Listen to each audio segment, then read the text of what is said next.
Further ado, allow me to introduce our first speaker this evening. Please give a warm welcome to Faye Bath.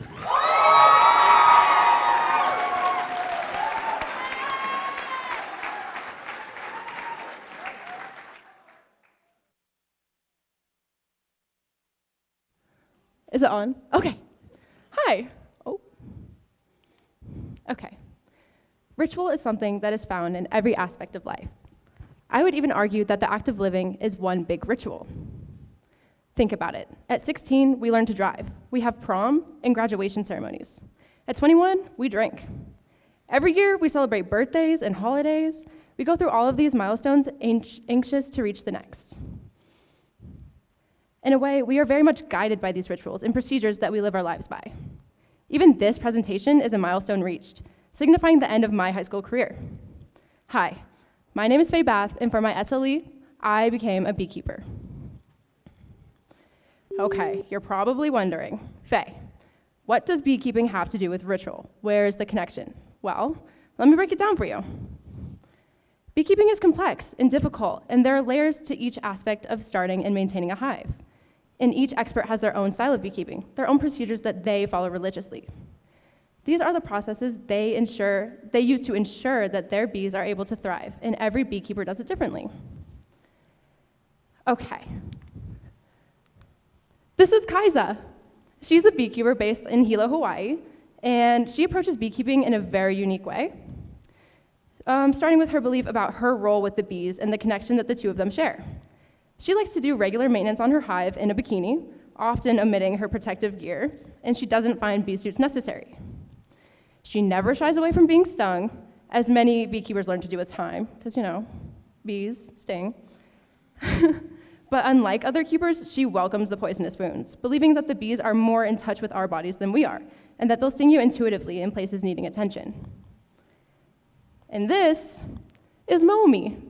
She is also a beekeeper based in Hilo, Hawaii, and she would not go near a hive without her protective suit.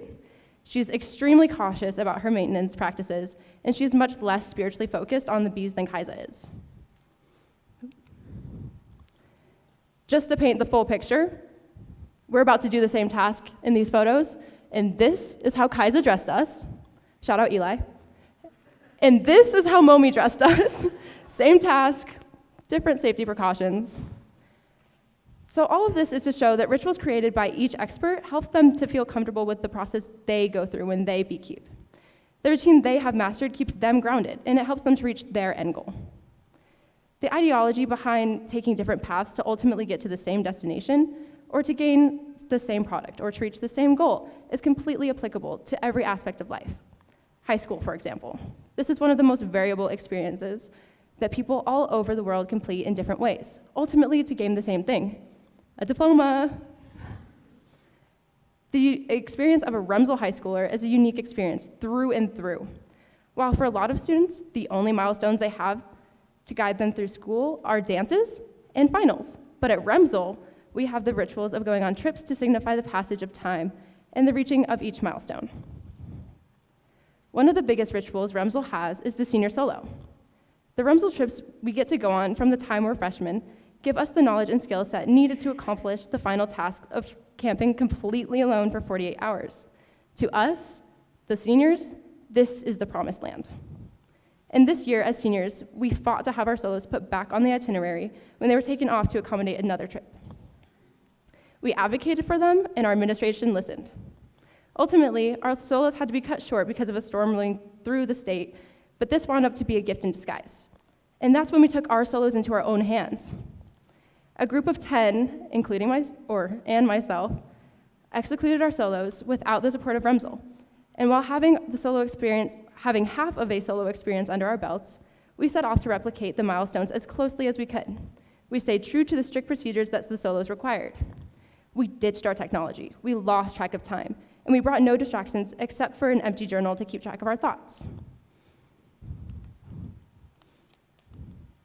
Like this. This is us on solos.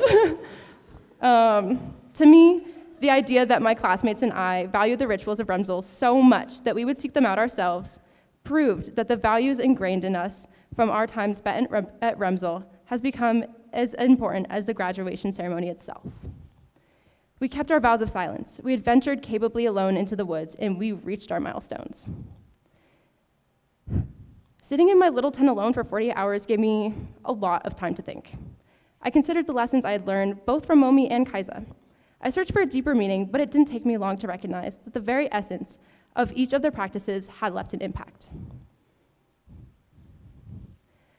Among the regurgitation of information about the life cycle of a bee and how the queen is formed, I thought to myself, wow, this is the same exact information I had learned before.